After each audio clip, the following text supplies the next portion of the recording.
Oke, Assalamualaikum warahmatullahi wabarakatuh.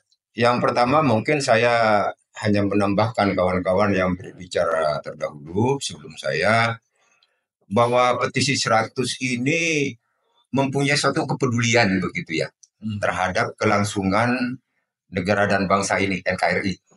Nah, Purnawirawan tetap menjaga keutuhan NKRI yang berdasarkan Pancasila dan Undang-Undang Dasar 1945 yang 18 Agustus. Nah, karena waktu terbatas, saya mencoba mengevaluasi apa yang dilakukan oleh Presiden yang sekarang selama di udah 2 periode. Pembangunan betul dilakukan oleh Presiden Jokowi, tetapi saya tidak melihat kepada beberapa syarat. Pembangunan itu harusnya ada bottom up gitu ya, ada top down, sehingga apa yang diinginkan rakyat betul-betul terpenuhi begitu.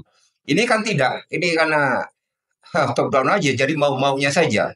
Contoh misalkan sekarang kita mau bikin IKN, nanti ada taksi terbang dan sebagainya. Pada satu sisi yang lain, rakyatnya belum bisa makan kok.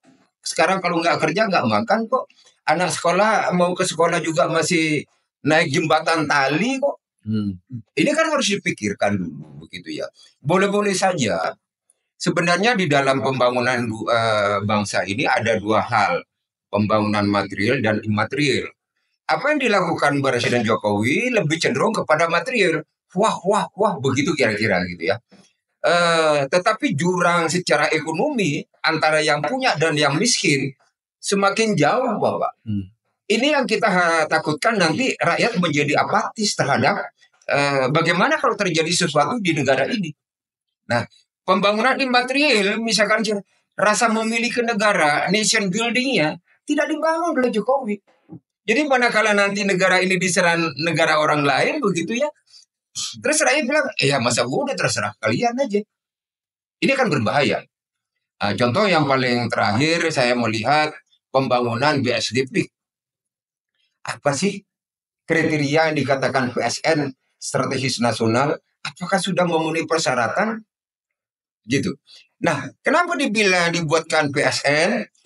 Begitu masuk pada suatu proyek PSN, siapapun yang punya lahan di sana ya harus keluar.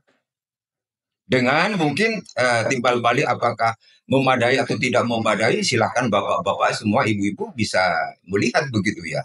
Nah, pertanyaannya BSDP dan sebagainya, untuk apa sih bangun rumah mewah? Yang menempati siapa? Rakyatnya ada di mana? Rakyat begitu diusir, pindah lagi Bapak, tidak semudah itu. Bukan hanya dia mencari tempat tinggal baru, tapi dia mencari lahan pekerjaan baru. Itu tidak gampang. Menyangkut itu Pak Pol, kenapa pemerintah atau rezim ini tidak menjawab pada saat rakyat mengatakan ini jelas mau membuat negara dalam negara, tapi tidak berkomentar apa-apa. Kira-kira gimana Pak? Ya, mungkin bukan kapasitas saya Bapak ya untuk menjawab. Tapi itu tadi Pak saya bilang, apa sih persyaratan? Strategis nasional itu apa persyaratan? Itu kan ada kriteria Bapak. Apakah BSD ini sudah masuk pada kriteria itu? Kan tidak. Nah, gitu ya. Kata saya tidak. Gitu. Tapi mungkin pihak pemerintah mengatakan benar ya, monggo-monggo saja. Tetapi secara akademis mungkin ya, atau kondisi di lapangan ya tidak juga begitu ya.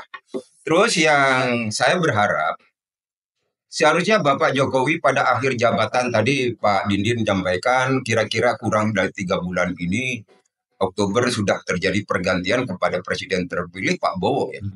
Seharusnya pemerintah tidak lagi membuat satu kebijakan yang sifatnya strategis yang nantinya akan menjadi beban Presiden pengganti. Pak, kita tidak tahu sebenarnya utang negara ini berapa. Yang harus dibayar setiap tahun berapa. Berapa APBN, berapa pemasukan, apakah ini kan tidak menjadi beban dari pemerintahan akan datang?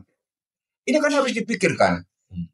Jadi kita melihat pada secara nasional kepentingan bangsa yang utuh begitu ya.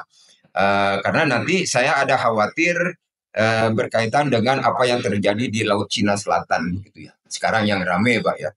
Apakah nanti berimbas kepada Republik ini? Saya tidak tahu. Begitulah kira-kira. Jadi kembali lagi bahwa petisi 100 mempunyai kepedulian terhadap hidup dan kehidupan berbangsa dan bernegara. Menjaga keutuhan NKRI. Saya rasa itu saja dari saya. Dan harapan saya, harapan rakyat sebenarnya untuk Pak Bowo, jadilah seorang prajurit yang Sabta Marga. Karena begitu bicara prajurit Sabta Marga, maka dia akan berpikir untuk kepentingan rakyat. Wassalamualaikum warahmatullahi wabarakatuh. Baik, terima kasih Pak Purnomo.